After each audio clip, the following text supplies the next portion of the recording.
faute na bande ba c'était faute ya ba kolosite omoni mukolosite tango zu mutoyo azali intègre ozu mutoyo déjà na kuna bango en éducation bien na gradi oh déjà pas na bango ayebi nde balata elamba bien décemment na wa ça jamais na télévision ka longa bilamba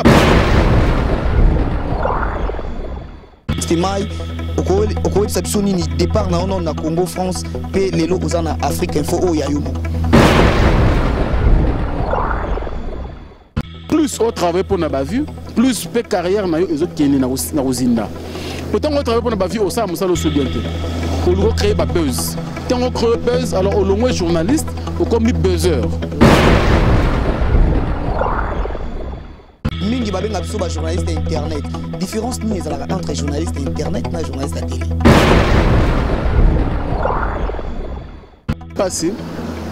passé parce que moni tonto le bande on a biso zo kufa na beni baza bande couper na biso donc iza lokola yo va na salon na chambre ba o mande na yo pasi wana yango Frank Stemai za nango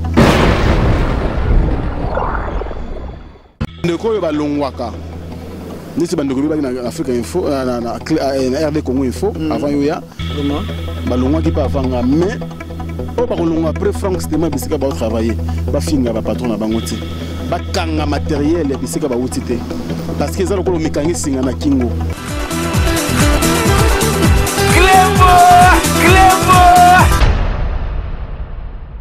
Et voilà, bonjour Balandier sur RD Congo Info.fr, tout le monde est d'accord. C'est bien votre serviteur Grady Mouya, Ibenge de la presse congolaise, Balobi, toujours tozo beta beta masoloka ande toloba ki tozo analyser ba masoloka ndenge zalaka. Na kata RD Congo Info, grand porte César Ngadi mon boss, na pesi mbote talaka yo beaucoup de respect. Balobi lelo na analyse nazali na confrère na ngai Frank Stemai.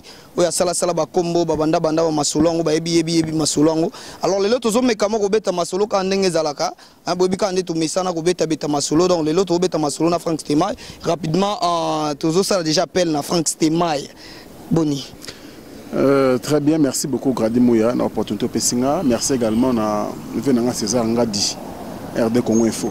Danger Balandinho so bazolando lelo na RD Congo Info moi salutation na moni ko pesi déjà boss nanga mais balandi pe il faut moi mbotende zala ouais balandi na pesi omoni biso oza Frank Stemai moi batu bala mo ebele mais o ba na mutumba ngumbangu donc on a repensé déjà na amis et frères on a partenaire et Afrique Info comme on est Alain Dinamo donc il y a pesi combo l'homme aux surprises agréables donc nous a boyé ba que l'homme aux surprises agréables. On a déjà Grady Mouya. Grady Mouya yo. Surprendre pe kana surprendre ngai. Na pesi mbote na Gloria Olangi. Gloria Olangi ya lisanga ya bana Congo. Na pesi mbote na bande ko to balinga Frank Stemai pe mingi merci pour la première dame de Lausanne. Hein, la première dame de Lausanne. Motema ve na go belisha ba parents en de rue Luawa. Deux fois té, merci beaucoup également na tout balinga Frank Stemai, on a un partenaire dans Otanga, donc on a en cours de l'émission. Merci à Maël Sadiki et puis tout travail en Afrique Info, Maël Sadiki et puis Hilaire Clark Nyoka et tous les amis de Afrique Info quoi.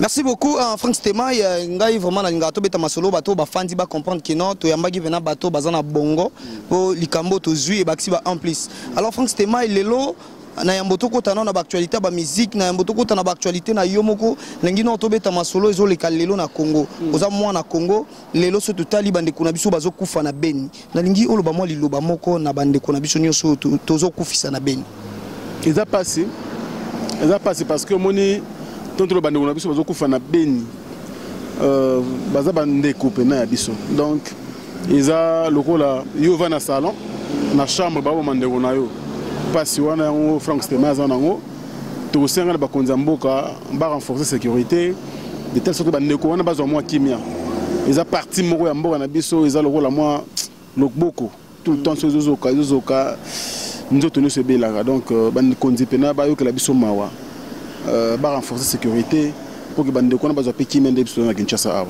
Merci beaucoup on a message à Frank Stemai. Alors deuxième sujet na biso tongito betezali oyo ezo le capite toujours ka na mboka lelo tomoni virus o ekoti ya fièvre jaune na kati ya République démocratique du Congo particulièrement na Kinshasa.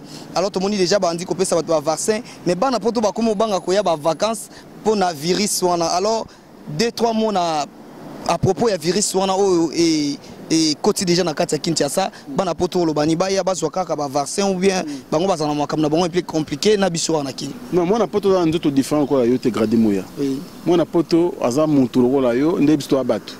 Donc tant que biso to vivre awa épidémie wana il faut ba bakaza ba vaccin moko préventif. Ça veut dire que le gouvernement est remarqué que non, Toza n'a moins bientôt ils ont quota. Parce que moi, quelques cas isolés, ils ont moins de 50, donc ils ont attaqué, puis ils ont Angola. Angola, mais au moins, tu en avances pour maîtriser la situation. Donc il n'y a pas grand chose. Or, il y a Kinshasa, et surtout que ceux qui ont des vaccins, ils ont très bien. Donc il y a sans problème. La ville est tranquille, la ville est calme, sans problème. Donc quelque part tout le bakeno bande qu'on a vu sur bazo kintam sous balufu au bazo uta balufu nde ba memeli biso ba virus wana ko lo bani totika ba commerce wana ya lufu donc relation entre biso na Brazza et na Angola plutôt bande qu'on a biso bazo kine ba sala mo ba commerce na bango wana bango nde ndenge tozo yoka bango nde ba memeli biso maladie wana alors yoko lo bani totika nzila wana bakangango comment non et uti Angola bande ko lufu ba nzam so na biso na Kinshasa awa keka ko sala commerce na ye ils ont normal ils ont épidémie qui mangote net biso atona malaria na poto malaria za la raté par exemple donc les causes dans le monde là bien ngoté ayi paludisme té ozomona mais biso awa na Kinshasa yebi malaria ça veut dire que grâce à ça que ba maintien na biso ba s'appelle la maîtrise à fièvre jaune wana comme dans Angola peut-être bazar pour ba soins médicaux ya Angola na biso que c'est biso ya makasi donc le rôle kunande est frappé makasi bon pépé wana na biso mais biso ce grâce à que tous un moyen de maîtriser. Raison pour laquelle le gouvernement a déjà des mesures sécuritaires pour arrêter le fléau, pour arrêter bien sûr l'épidémie. Donc c'est bon, dans le bon, tout est bon.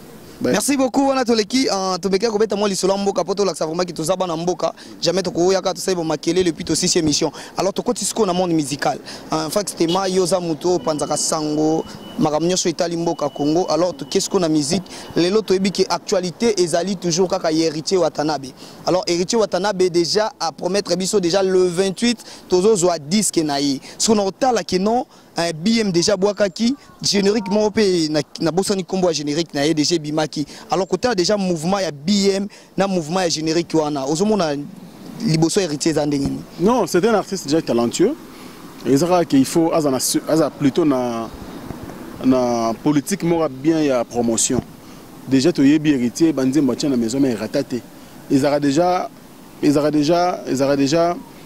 image et artiste.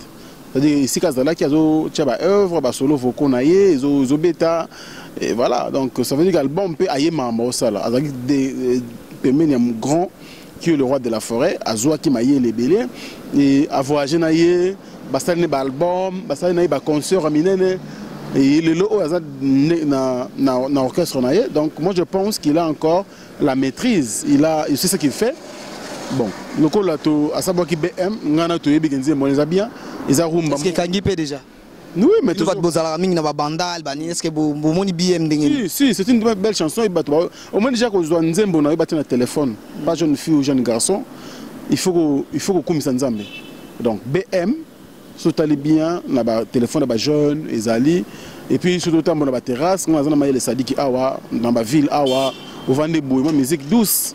BMP BT donc c'est déjà bon mais on les a single car et annoncé biso album tous la sikoyo l'album proprement dit et bima tout parce qu'on a évolué donc pour nangai je dois dire courage à héritier parce que Moussa Cécile a celle pas clip pas bien j'avais assisté à 2 clips bah tournage dans mon quand même que non ça ba clip pas bien donc et le titre n'a pas promotion à négliger les promotions et je pense que ça l'a bien surtout pour le tout premier album de sa carrière en solo et ça toujours bien. Merci beaucoup binomo bozolanda balandier sur RD Congo info.fr ndenge mon frère Nini va papier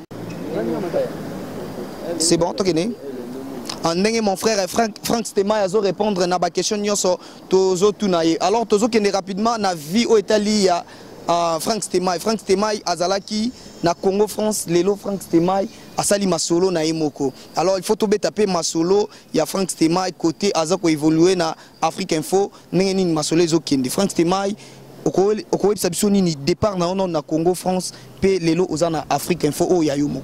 Oui, dans le bien moi trop déjà Grady Mouya, peut-être yonde ou bete masolo na Kara.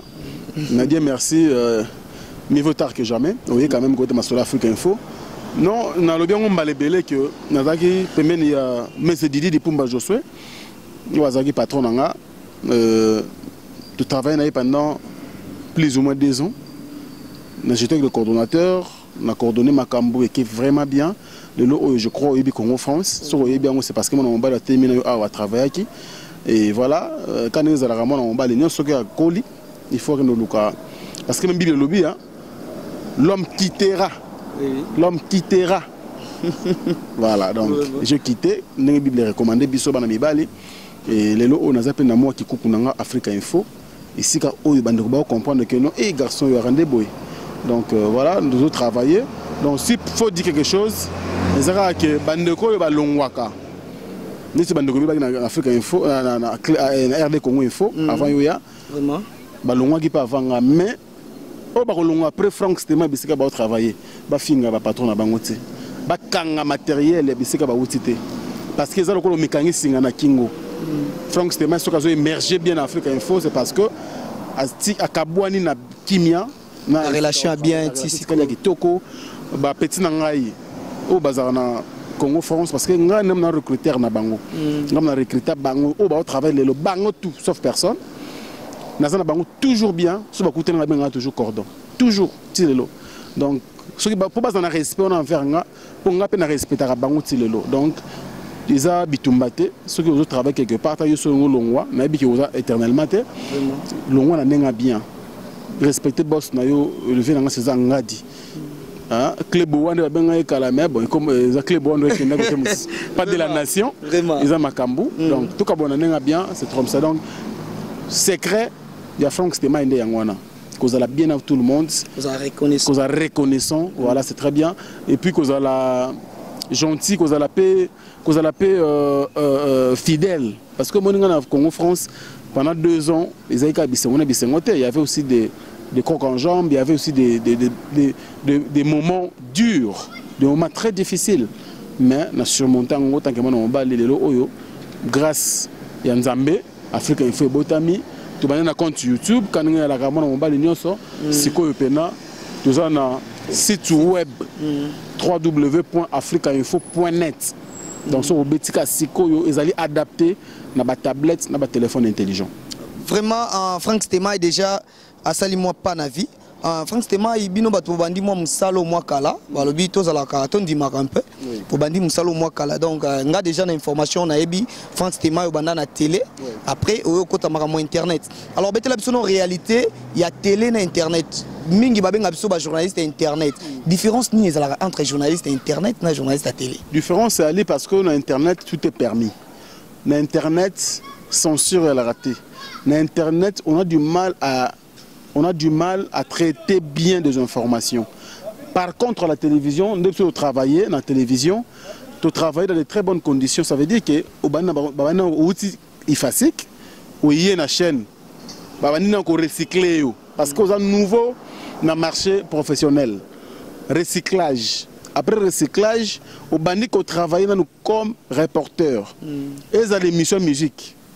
Reportage, mon sur un plateau qui est c'est le scrum na bandal il va l'équiper bongo sur un plateau bon après yopé au matin na plateau malem mais l'internet c'est pas le cas internet nous quand nous bandé mission boye mututu ba yara boye on appelle danger les Grady Mouya souffrance souvent bandé ba ebele ba bien monter raison pour laquelle différence est la que na musala maîtrise à boulot oyo parce que moi je fais la télé je fais la radio je fais la presse écrite les lo oyo dans un internet aux moins déjà parcours nanga ils ont permettre ngana dans la maîtrise à mamna osala mais mingi bana parcours té ayi kambalo bou oncle bango payer caméra bou nani nana biso na rozo en crédit azu micro en crédit azu lumière allez di bafungola mama ndeni na luki webmaster mona poto bafungole lié ye mo akendane kayo e ba faire onati tango yaka monika vidéo tchaki osaki na Frank Stemai a fingi sika uta babambi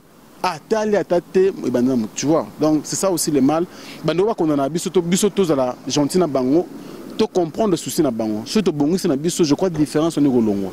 Donc raison pour laquelle on interpellera toujours le patron de site. Au moment où tu viens à Bisso César Ngadi, il y a un patron, il y a Kala Marambo. Il te belé ba yebiye. Ba master na ba master ngate. Do bandi Marambo a kolinango. Asa na maîtrise. Donc il faut pe bandeko bazo ça ba site lelo baza na maîtrise wana et puis ba ye ba kina kin awa. Pépinière ba journaliste bazali formé. Ba luka ba to pena bien ba fouta bango pe comme il se doit pour que ba ça là-bas musala bien. C'est ça la différence s'il faut revenir à ta question. Merci beaucoup Frank Stemai et tous on à côté à Rufuta to kaka babo sebele ba lela likambo Rufuta par rapport que ba vie selon mon amuto ça ne ba vite mais on la kana fin du mois ba futa alors ce totali to ngi to juger mo loko parce que na zobeta moi c'était na ngona ba émission belé na zo ça na ba confrère na ngai na ba concert na ngai alors lelo so to lobi likambo ba vie est-ce que ça la journaliste nda ça la ba vie ou bien colosite nda ça la ki ba vie et ça la site na to invité ça la vie. Non, Moussa là dans l'ensemble. Au moins premier quand on le chaîne à télévision, les équipes, ça n'engage pas les journalistes. Ils ont là, na maïle Sadik les caméramans, na il Clark monteur, na batutu, na ngai Frank Stemai, na zali bosso camérango, tout ça là ne Moussa là bien. Te traiter ensemble. Ils ont raté de radimo nous le micro bonheur de patron à bangoté.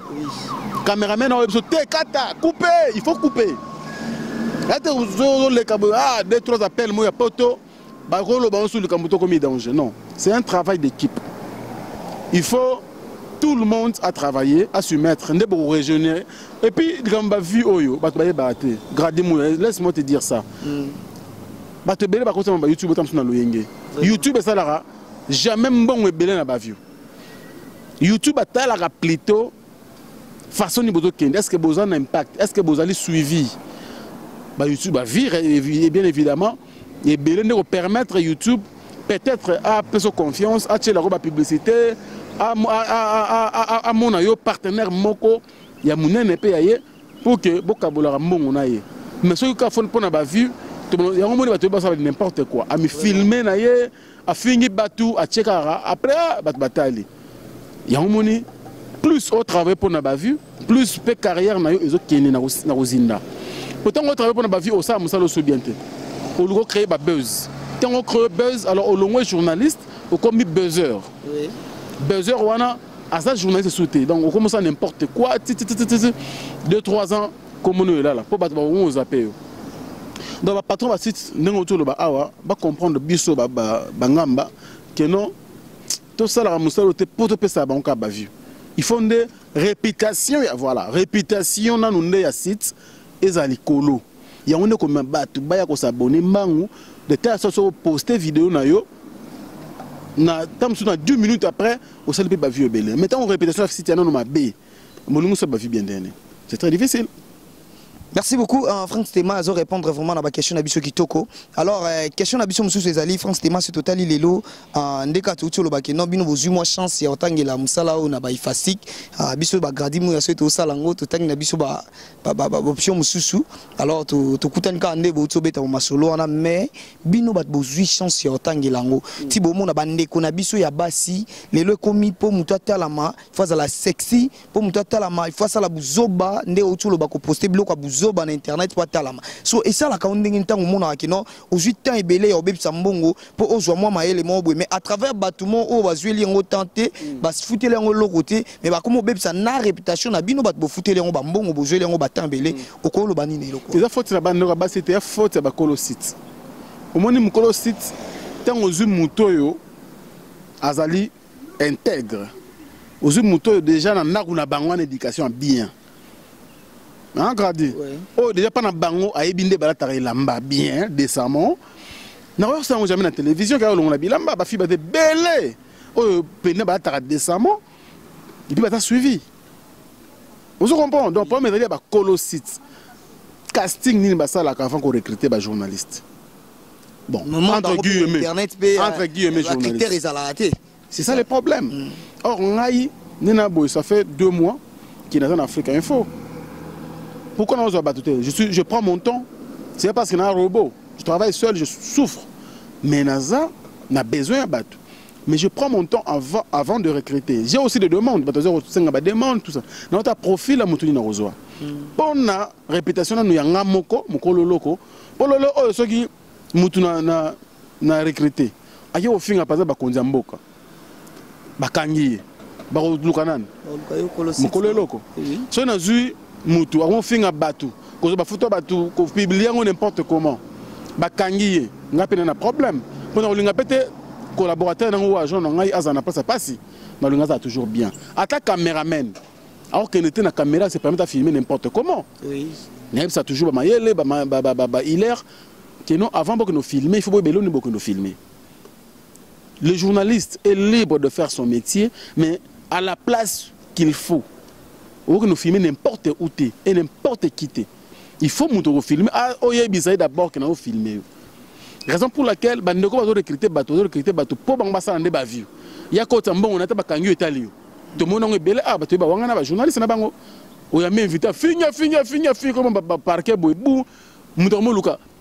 Ndeni na tina mtazo na caméra na micro wana. Yeso na ba caméra na ye. Yo mo kufa na yo. Parce que na poto vraiment premier talité. Yo que nous dépenser ba mbongo famille na ota muso ko intervenir. C'est ça le problème. Bande on a besoin de la gentil. Ba recruter batu oyo, bon me créer les problèmes te ba créer bango ba kolo ba site ba problème te. De peur que bana batu ba zo problème, bango après au kangi téléphone, quelque temps après changer mutu mususu omi ko sala, c'est pas bien. Donc, pour mes alliés bande ko ba site, pour mes alliés ba ndeko ba zo recruter bango bande ko après bango misala, ba au travers bango na déontologie nini. C'est ça le problème. Donc, on a condamné dans bango ti. On a eu belé na internet oyo ba basi. Na pisa exemple la Glody Diasuka. Aza moi c'est être simbelenga. Ah to bitelo so bébé na pisa kitoko mikolo. Fi wana na longola bilama na télévision to fi wana na no afinga batu na télévision na internet, à scène internet. Donc ça veut dire que ndako na bango déjà essayé bisa que afinga raté basala beauté. À KP classe, ba ebise même chose. Comment on sala ngo skoli banda. C'est ça le problème. Tout ces nous recruter batu ya balabala, tout ça bateau yo ba oti banda ku batangi pe ba classe, c'est très important. Merci beaucoup, Franck Stemay. Tu as chité déjà.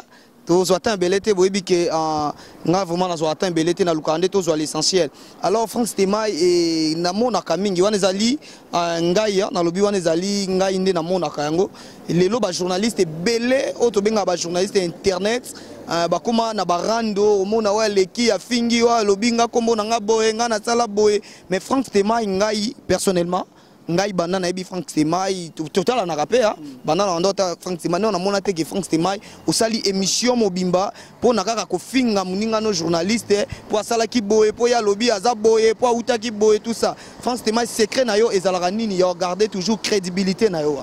Secret wana ezaka ndako na biso nanu baté ngai jamais ko finga muninga na o.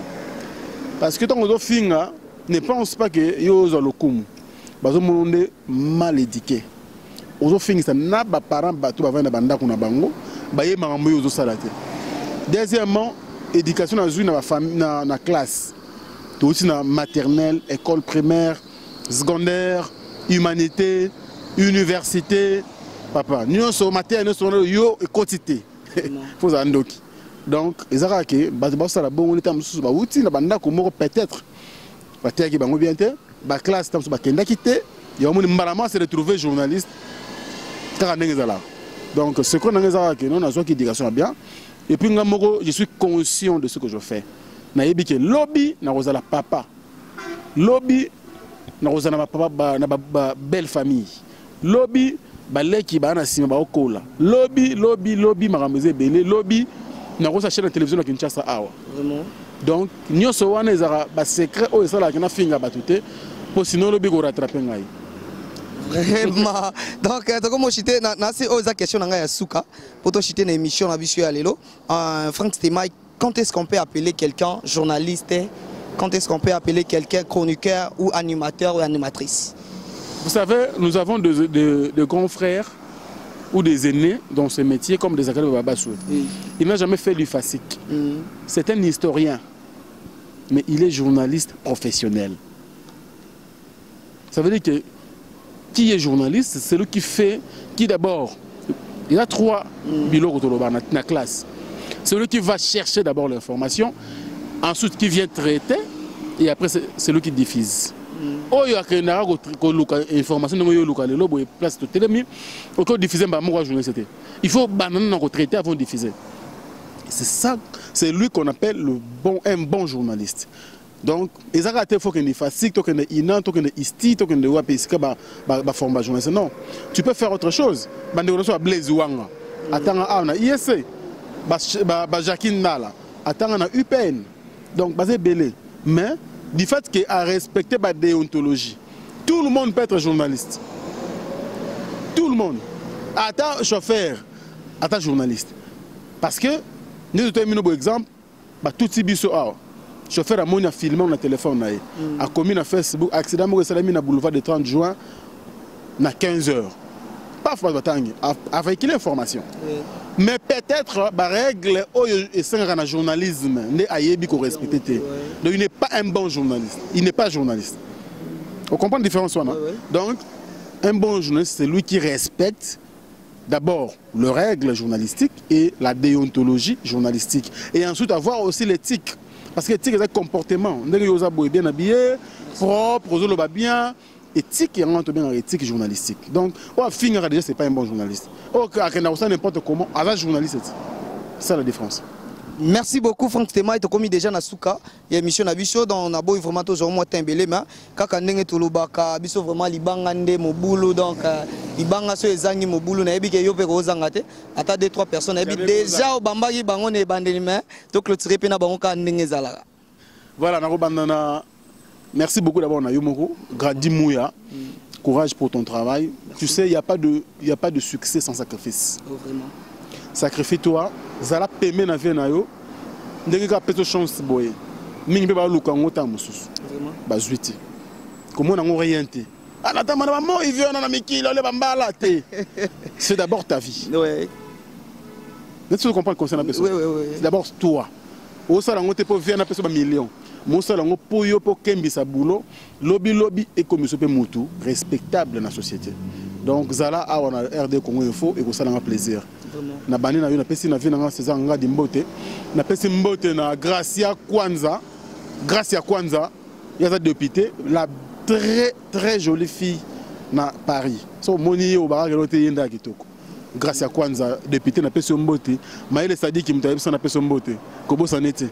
Merci beaucoup également à Fanny Bongende et Azali ba partenaire. Moi maman va les banda, tu on a ba conseiller, il y a Afrique Info donc il y a Zala déjà depuis Fanny Bongende alaka. Merci beaucoup dans tout le ba awa l'homme surprise agréable. Ya mutumo balinga boete. Pas au bengo. On se prend de yo. Alain Dinamo l'homme surprise agréable il y a ganga deux fois tu. Biso toi na Simon na Franck Stéma to diembelaka ndeza. Beaucoup na te batunanga batuna au gradi. Vraiment. Merci beaucoup également. Kokata ma bongo te. Non. Merci beaucoup également. Merci pour la première dame de Lausanne.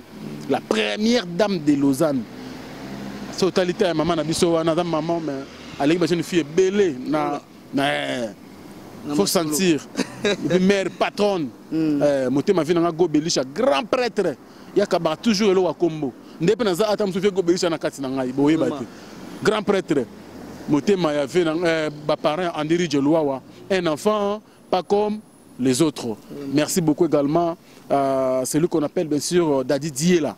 Dadi Diela na Belgique, Fiston Bowel, Tonton Newlook, les amis de Franck Stémaï, groupe WhatsApp. Il faut qu'on ait posé le téléphone WhatsApp, Tindra Bissongo, na numéro 0243, non, plus 243 999 52 66 52, va bien déjà moi belé.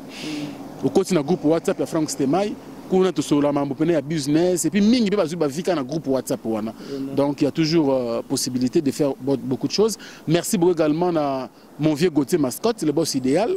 Na biga yo so bano boire ya OCP la makasi pour t'avoir bien et puis Noël Okito Black dedans que no mukena bande koto balinga Franck Stémaï ba tellement belina tina Canada Galen Luyeye vient na Sigi Luyeye bande koto balinga Franck Stémaï et puis webmaster na ngai yo talinga marambote pour avoir mon élément na président Azukara l'imisangai et même pingi des fois tu na Canada on a donc yepi na sali site na makambu tout na tout yaye tout a fouti ba mbongo ebele la cité ali panango bater m'a dépensé parce qu'elle a Franck Stemai venez me pingi merci beaucoup pour notre soutien, c'est toujours plaisir. Merci Grady Mouya pour l'opportunité. Je finirai par dire un grand merci à Maïle Sadiki, tous les personnels d'Afrique Info. Je commencerai par Maïle Sadiki qui est avec moi ici. Il est Clark Nyoka, dans l'ombre, mais quand même, tu vas découvrir.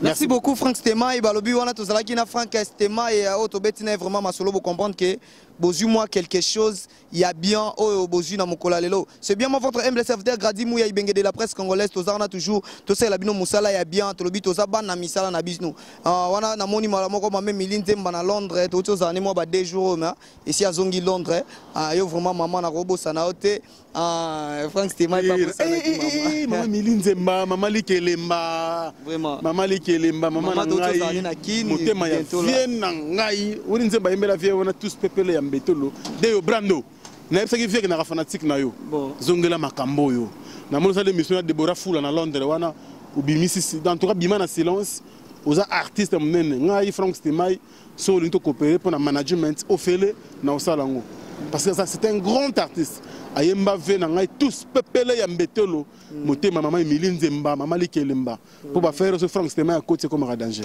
Vraiment merci beaucoup maman Emilie Nzemba hein talaka azaka mutu moko ka soutenir Grady Mouya vraiment tina suka yo wana na bosanité Glody Kumanza ma Norvège bozaze belé kabaka bangu tikuna les champions et na Suisse kuna na pesho ba mote belé mami Ifomba na bosanité Sylvie Mouyaski moi sa mobali moko boza on a toujours rebellé na bosanité venangai mes condoléances kokwa kei ma toza toujours wana to soutenir toza na matanga Joseph Yani Bokumu na bosanité dans Rosaland to assister au tina sukanga Grady Mouya naza toujours na Bernest Tanfiti na bosanité mon pasteur Germain Tanta on a moi sinae mama Kati Tanta na pesibino bambote derrière la caméra je vois Keliki à la Zola oya sali kelelo ngana Franck Stemai to beta masolo ka ande to mesana na pesho pe mbote bisika ozali vraiment masana ngai maele balobi yakangami toujours na Franck Stemai na pesi pe bambote belé vraiment ba nyonso olanda Grady Mouya bokanga makaka to beta masolo ndenge zala